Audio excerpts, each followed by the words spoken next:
जी बिस्मिल्लाहिर्रहमानिर्रहीम।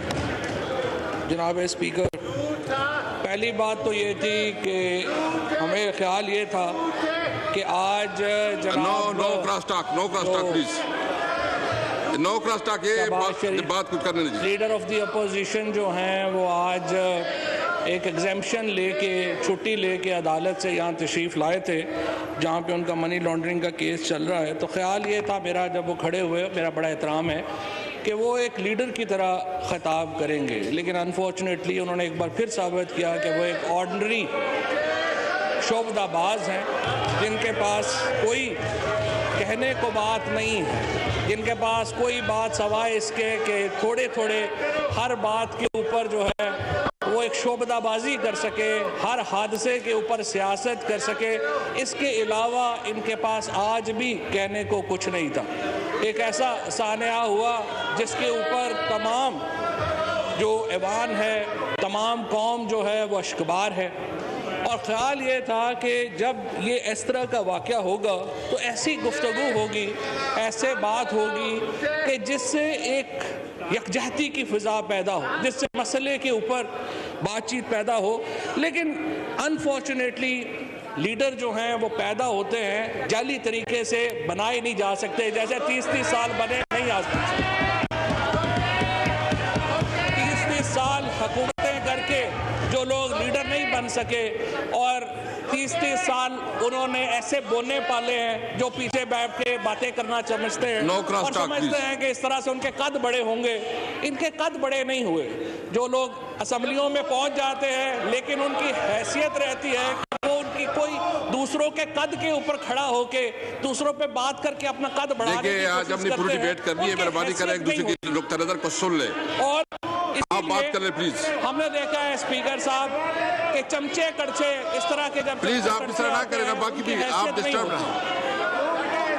सवाल ये था जनाब speaker, no cross talk please, no cross talk please, हैरत हुई, नो क्रॉस टॉक प्लीज। हुई कि ये कह रहे हैं कि नेहरू सो रहा था, यानी आज के दौर का पाब्लो एस्कोबार हमें बता रहा है कि नेहरू सो रहा था।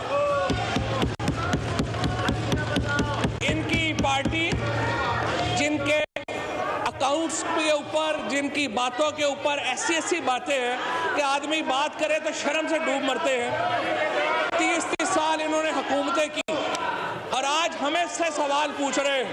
जनाब स्पीकर, वो कहते हैं ना, वक्त करता है परवरिश बरसों, हादसा एकदम नहीं होता। अगर इन्होंने अपने घरों के ऊपर जो वहाँ पर पैलेसेस क्रिएट किए हैं शरीफ फैमिली ने, आज वो पैलेसेस क्रिएट ना किए होते, आज इन्होंने मरी के ऊपर, आज इन्होंने पंजाब के ऊपर अपने वसाइल खर्च किए होते जनाब स्पीकर, आज हमें यह दिन ना देखना पड़ता। लेकिन ये जो बोने हैं, जिनकी हैसियत और कद नहीं है बात करने के, आज आकर के उस हुकूमत से हिसाब मांगना चाहते हैं जिन्होंने 3 साल में 13 नए रिजॉर्ट्स बना दिए। हमने पाकिस्तान के अंदर नए शहरों की बुनियाद रखी। वज़ीर आज़म इमरान खान ने पाकिस्तान में आके पहली बार ये तवज्जो दिलाई कि माहौल के ऊपर भी कोई बात होनी चाहिए। पाकिस्तान के वज़ीर आज़म ने पहली बार आके ये बात कराई कि हमारे दरख्त ख़त्म हो रहे हैं। ये सिर्फ इमरान खान था जिसने पाकिस्तान में आके टूरिज़म की बात की, और आज जब पाकिस्तान में एक इंटरनल टूरिज़म का, एक अंदरूनी सियाहत का एक इनकलाब बर्पा हो चुका है, तो आज हमें ये सबक दे रहे हैं कि आपको क्या करना चाहिए था और क्या नहीं करना चाहिए था।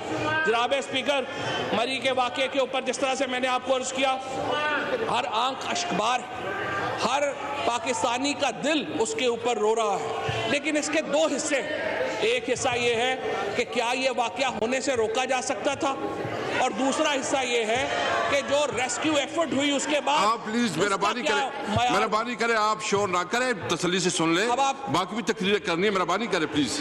प्लीज आप स्पीकर, छोटे दिल के लोग हैं, बड़े हॉल में आके ऐसे दिल तो बड़ा नहीं हो बात करें प्लीज। मैं आपसे अर्ज कर रहा था कि इसके 2 हिस्से हैं। एक हिस्सा है कि क्या आप ये वाक़या होने से रोक सकते थे, और दूसरा हिस्सा है कि क्या आप ये जो रेस्क्यू एफर्ट्स हैं ये कितनी कामयाब हुई। आप जनाब स्पीकर, सबसे पहले तो मैं आपको बताना चाहता हूँ कि पंजाब की हुकूमत ने इसके ऊपर जो कमेटी बनाई है, 1,64,000 गाड़ियां जो हैं वो 5 दिन में मरी के अंदर दाखिल हुई। ये जो वाकया हुआ, सदाकत अब्बासी साहब यहाँ पे हैं, वो आपको डिटेल में भी बताएंगे, जो हमारे MNA हैं मरी से। और मैं इसके ऊपर भी मुझे फ़ख्र है कि जब पाकिस्तान तहरीक इंसाफ के MNA और MPAs वहाँ लोगों के साथ खड़े थे, वो पाकिस्तान के वो मरी के अवाम के साथ मिलकर रेस्क्यू एफर्ट्स कर रहे थे, तो यहाँ से साबिक वज़ीर आज़म रहने वाले शाहिद खाकान अब्बासी साहब से लेके नून लीग का एक भी MNA MP वहाँ नहीं गया। यहाँ बातें सुन लेंगे, कोई और पार्टी कोई वहाँ पे नजर नहीं आई सवाए पाकिस्तान तहरीक इंसाफ के। जनाब स्पीकर, हमने जो रेस्क्यू एफर्ट की है, जो पाकिस्तान की सिविल इंतजामिया ने, पाकिस्तान के अफवाज ने, पाकिस्तान के इदारों ने मिलकर के जो रेस्क्यू एफर्ट की है, 1,64,000 गाड़ी मरी में दाखिल हुई है और लाखों लोग उस दिन दाखिल हुए। सिर्फ 24 घंटे के अंदर जनाब स्पीकर ये तमाम रोड क्लियर हुई, ये तमाम जो रेस्क्यू एफर्ट है वो कामयाब हुई। वज़ीर आला पंजाब मरी में थे, वफाकी हुकूमत मरी में थी, गुजरा पाकिस्तान तहरीक इंसाफ के कारकुनान वहाँ पर मौजूद थे। और ये एक पता करता है कि जब एक लीडर कौम को लीड कर रहा होता है तो वो किस तरह से कामयाब रेस्क्यू एफर्ट्स जो हैं वो करता है। मैं याद नहीं कराना चाहता, दिलखराश वाक़यात मैं याद कराना चाहता हूँ लीडर ऑफ द अपोजिशन को कि बदकिस्मती से, पंजाब की बदकिस्मती से, जब वो वज़ीर आला थे, हर रोज एक नया हादसा होता था। 100 बच्चे चिल्ड्रन हॉस्पिटल में ऑक्सीजन ना होने से अपनी जान से चले गए। आग लगना मामूल का वाकया बन गया था। बच्चों के हॉस्पिटल में आग लग गई और पंजाब हुकूमत मुंह देख रही थी।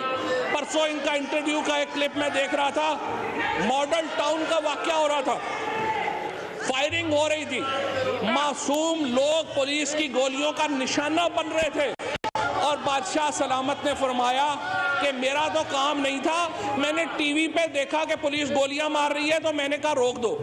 ये तो इनकी एडमिनिस्ट्रेशन की हालत थी जनाब स्पीकर। इनकी तमाम तर तवज्जो जहां पे, चाहे वो मॉडल टाउन हो, चाहे वो मरी हो, तमाम तरक्की अपने घरों के इर्द गिर्द हुई है। ये बदकिस्मती की बात है जनाब स्पीकर। हमने एक कल्चर डेवलप करना है। हम ऐवान के अंदर तवक्को करते हैं एक पाकिस्तान के अंदर एक इंटरनल टूरिज्म की एक नई रियलिटी में जन्म लिया। इंटरनल टूरिज्म की एक नई हकीकत पाकिस्तान में आई है, जहां पर लाखों लोग आज अल्हम्दुलिल्लाह पाकिस्तान में इंटरनल सियाहत से लुत्फअंदोज होने जा रहे हैं। देखिए आप, ये बहुत सीरियस डिस्कशन है मेरे ख्याल में। लोग आप इस तरह ना करें, आप इस तरह कमेंट्स ना करें। देखिए दोनों तरफ से मेरी रिक्वेस्ट है, दोनों तरफ से, कि आप पेशेंस से, हौसले से सुन ले प्लीज। मेरे दोनों तरफ से आप लोग प्लीज, मतलब सारे डिस्टर्ब रह गया, अच्छा नहीं लगा ना, प्लीज छोड़ो कि दोनों साइड डिस्कस करें। मेरे हुकूमत और अपोजिशन दोनों से रिक्वेस्ट है कि वो तहम्मुल का और बर्दाश्त का मुजाहरा करें। जो एक हकीकत, नई हकीकत हमारे यहाँ इमर्ज हो रही है इंटरनल टूरिज्म के लिए, उसको पुराने जो हमारे सेटअप्स हैं, एडमिनिस्ट्रेशन सेटअप्स हैं, उनके साथ नहीं चलाया जा सकता। लिहाजा हम पूरी कोशिश कर रहे हैं कि इसको रिप्लेस किया जाए, मॉडर्न सेटअप्स लाए जाएं, जहां पर एक ऐसी इंतजामी स्ट्रक्चर्स खड़े किए जा सके जो इतनी बड़ी आबादी को कैटर कर सके। बदकिस्मती से इन 70 सालों में, और हमने देखा है कि गुज़श्ता 30 सालों में जब ये दोनों हुकूमतें यहाँ पर नहीं हैं, बदकिस्मती से यहाँ आवे का आवा ही बिगड़ा हुआ है। हर चीज़ आपको नई बनाना पड़ रही है, आपको पाकिस्तान को बुनियादों से ईंट लगा के खड़ा करना पड़ रहा है। और इंशाअल्लाह ताला आप देखेंगे, हमने पाकिस्तान को, जो हमने नया पाकिस्तान का वादा किया है, नए पाकिस्तान को हम तामीर कर रहे हैं। और हर ईद इंशाअल्लाह ताला इमरान खान की क़यादत में ये पाकिस्तान एक नया पाकिस्तान बनेगा, जिसमें इन लोगों के बिछाए हुए जख्म लोग भूल जाएंगे, इन लोगों के बिछाए हुए कांटे हम साफ कर रहे हैं। चाहे वो मईशत हो, चाहे वो एडमिनिस्ट्रेशन हो, चाहे वो सियासत हो, हर कदम के ऊपर हम इन लोगों के बोए हुए कांटे साफ कर रहे हैं जनाब स्पीकर।